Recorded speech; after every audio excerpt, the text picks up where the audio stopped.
Biografi Al-Farabi. Nama lengkapnya ialah Abu Nasr Muhammad Ibnu Al-Farhan Al-Farabi. Di barat, ia dikenal dengan nama Al-Farabius atau Afan Nasr. Ia lahir pada tahun 870 Masehi di Farab, sebuah kota di Turki Tengah yang saat ini negara Kazakhstan. Ayahnya keturunan Persia, dan ayahnya pernah menjabat sebagai panglima perang Uhud, dan ibunya adalah orang Turki asli. Al-Farabi adalah pemikiran filsafat terkenal pada zamannya hingga saat ini. Walaupun ia keturunan Turki, namun karya-karyanya dan pemikirannya mencerminkan tentang filsuf Arab. Bahkan seorang orientalis berkomentar tentang Al-Farabi, ia adalah pendiri filsafat Arab. Sebagai penulis Arab, dia pun mengakui bahwa Al-Farabi adalah filsuf terbesar. Mereka menyambut Aristoteles sebagai guru pertama, the first master, dan Al-Farabi sebagai guru kedua, the second master. Dan itu mereka mengakui Al-Farabi sebagai guru terbesar setelah Aristoteles. Al-Farabi mengikuti pendidikan dasar, menghabiskan masa kanak-kanaknya di kota kelahirannya yang ada di Turki. Sejak kecil, ia sudah menempatkan kecerdasan istimewa dan bakat besar pada hampir setiap subjek yang dipelajari. Kemudian ia melanjutkan pendidikannya di Bukhara, sedangkan pendidikan ilmunya di Baghdad. Dan di kota inilah dia belajar bahasa Arab, dan ia ingin mendalami ilmu alam semesta manusia. Dan itu yang menariknya untuk mempelajari filsafat kuno, terutama filsafat Plato dan Aristoteles.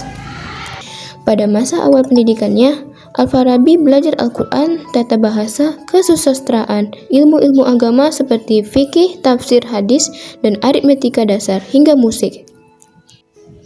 Setelah itu, ia pergi ke Baghdad untuk menuntut ilmu selama 20 tahun. Pada 920 Masehi, Al-Farabi mengembara Haran yang terletak di utara Suriah, yang saat itu menjadi pusat kebudayaan Yunani di Asia Kecil.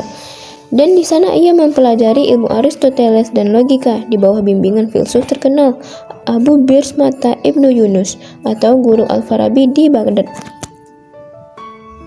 Hasil karya-karyanya dalam bidang filsafat juga lahir di kota Baghdad, dan Al-Farabi berperan menerjemahkan teks-teks Yunani asli selama abad pertengahan.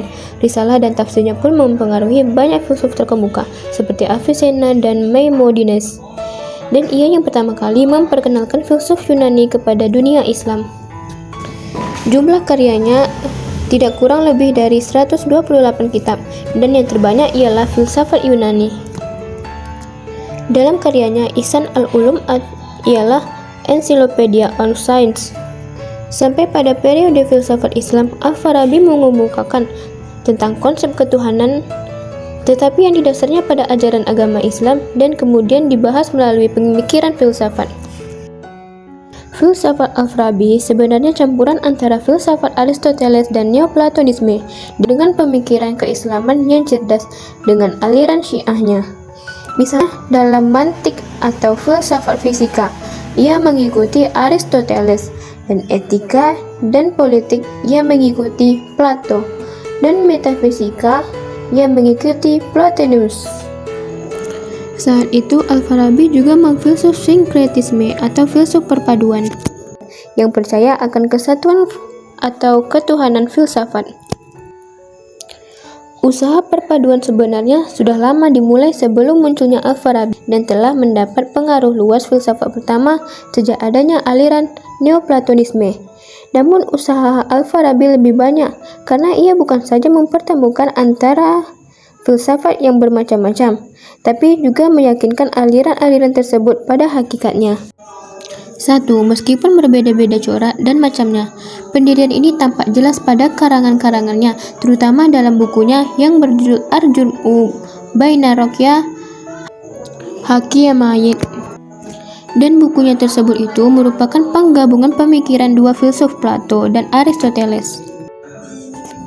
Al-Farabi juga menuangkan pemikiran filsafat dalam sebuah buku yaitu Fusus al-Hikam yang masih menjadi buku filsafat. Dan buku yang kedua ialah Kitab Al-Ihsa Al-Ulum yang menjabarkan mengenai mengklasifikasikan tentang prinsip dasar sains dengan cara yang unik dan cerdas. Maka tak heran jika kemudian pemikiran Al-Farabi banyak memberikan pengaruh kepada para pemikir filsuf setelahnya. Salah satunya ialah Ibnu Sina, yang terpengaruh oleh pemikiran metafisika Al-Farabi dengan pemikiran Aristotelesnya. Proyek terbesar yang dilakukan Al-Farabi adalah menggabungkan filsafat Yunani dengan syariat Islam. Sebagai filsuf, Al-Farabi menggunakan segenap kemampuannya untuk menggapai kebenaran, dan sebagai seorang Muslim, ia berusaha untuk menggapai Islam yang sempurna. Oleh sebab itu, menurut ia, filsafat dan agama adalah dua hal yang bersesuaian, karena dua-duanya merupakan jalan untuk mencari kebenaran. Menurutnya ialah filsafat dan agama adalah dua hakikat yang sama, dan kedua-duanya dibedakan dalam bentuk metode. Yang pertama ialah filsafat, berupaya untuk mencapai kebenaran menggunakan metode penalaran dan argumen yang logis, sedangkan agama dari keimanan jiwa. Al-Farabi juga dikenal dengan pakar musik yang mampu mengembangkan teori musik dengan ditemukannya alat musik yang ia tuangkan dalam karyanya yang sangat terkenal, ialah Kitab Al-Musik Al-Kabir, buku besar tentang musik. Selama 40 tahun lebih, Al-Farabi meninggalkan kota Baghdad, lalu tinggal di Turkistan. Setelah di Turkistan, ia sempat membuahkan karyanya, yaitu At-Ta'lim At-Ta'ani. Di Turki, nama panggilannya ialah Farabi At-Turki. Al-Farabi meninggal dunia di Damaskus pada tahun 970 Masehi.